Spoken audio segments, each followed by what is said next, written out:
Hi friends, I'm Fer and today we are talking about cleaning up your playing.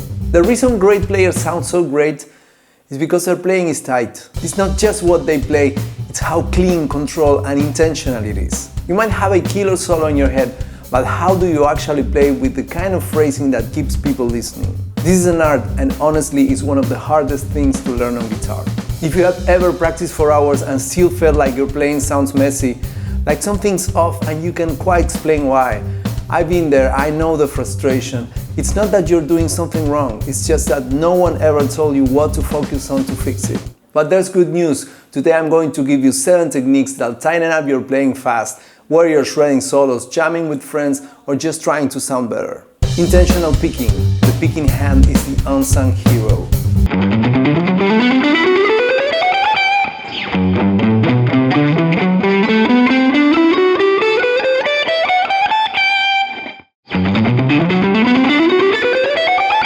When I first started focusing on my picking hand, I realized how much it was holding everything back. It's easy to obsess over fancy licks or fast runs, but if your picking hand isn't intentional, everything sounds a little foggy, no matter how well you know the notes. If your picking hand is just kinda getting by, everything else suffers. Sloppy picking is like mumbling your words, no one's catching what you're trying to say. Take a basic scale and alternate pick everything.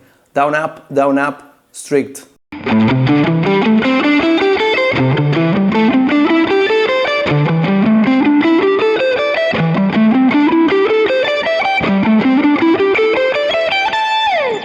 Lock it in with a metronome, make it robotic, make it boring, then speed it up. Slow pedals in the boring reps.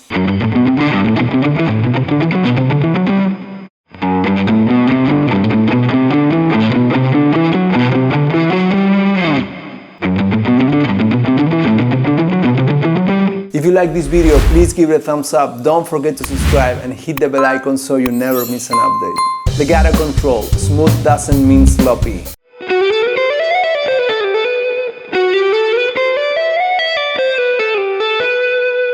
I used to love the sound of legato, smooth, fluid, effortless, but I didn't realize how out of control mine was. If you're just hammering on and pull up with no control, it sounds like you're tripping over your own fingers. This next exercise completely changed how I approach smooth phrasing. Make every note sing, not slur. Volume, clarity and sustain. Control it.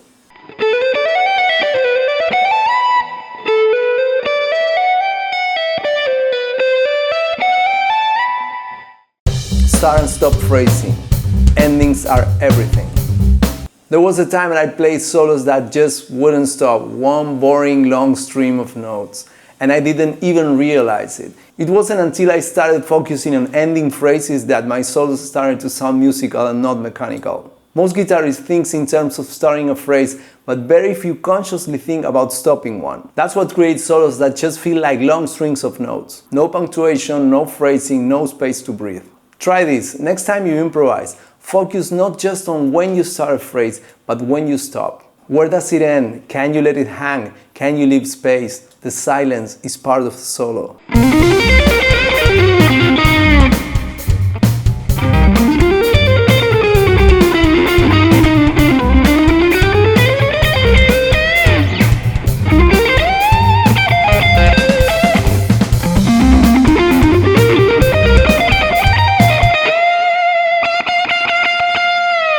The 2+1 pattern. Break the pattern, break the root.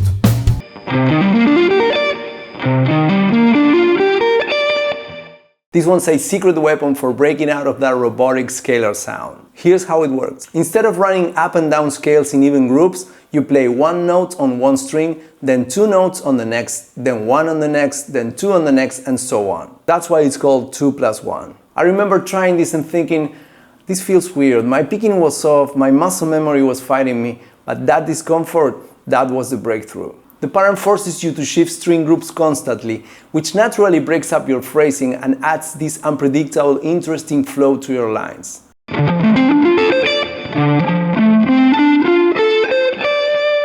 It's awkward at first. It throws your picking off, and that's exactly the point, because when it starts to click, you stop going on autopilot. You're no longer just running shapes. Dynamics control. Contrast creates emotion. For the longest time, I thought speed and flash were what made a solo impressive. But what actually grabs people, what gives your playing feel, is contrast. Light and dark, tension and release. If everything is loud, nothing is loud. And if everything is fast, nothing feels fast. Dynamics are one of the easiest ways to add emotional contrast to your solos. Let's try this. Play a phrase at half your usual volume. Then follow it with one that builds intensity. It's not just what you play, it's how much.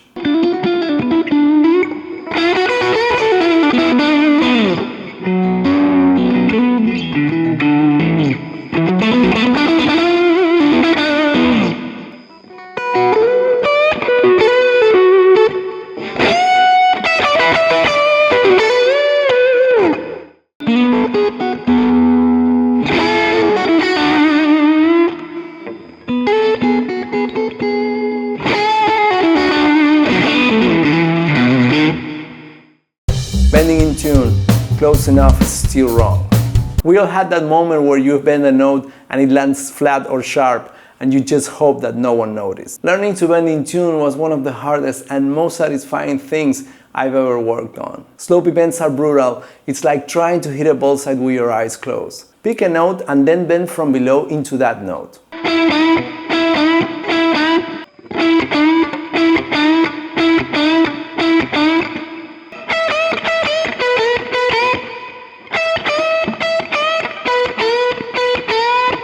Now check it. Are you sharp? Flat? Match it, drill it, bend with purpose. Vocalize and copy. Your voice is your phrasing coach. This one really changed how I felt connected to what I was playing. When you sing it first, your guitar starts to reflect your voice, not just your fingers. That's when you stop sounding like everybody else and start sounding like you.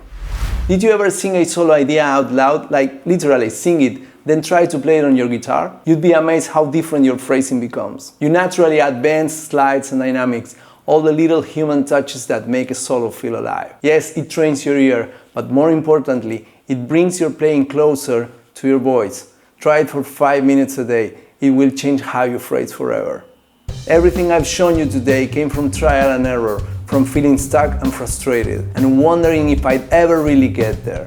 But these are the things that broke me out of the rut and made my playing feel better, not just sound faster. None of this is magic, it's just cleaning up what you already know how to play, because tight playing isn't about more notes, it's about better notes. So take one of these, drill it today, and get a little sharper, a little cleaner, because when you're playing tight, everything else just sounds better. And here's a great video if you want to keep improving your playing. Thank you for watching, and I'll see you next time.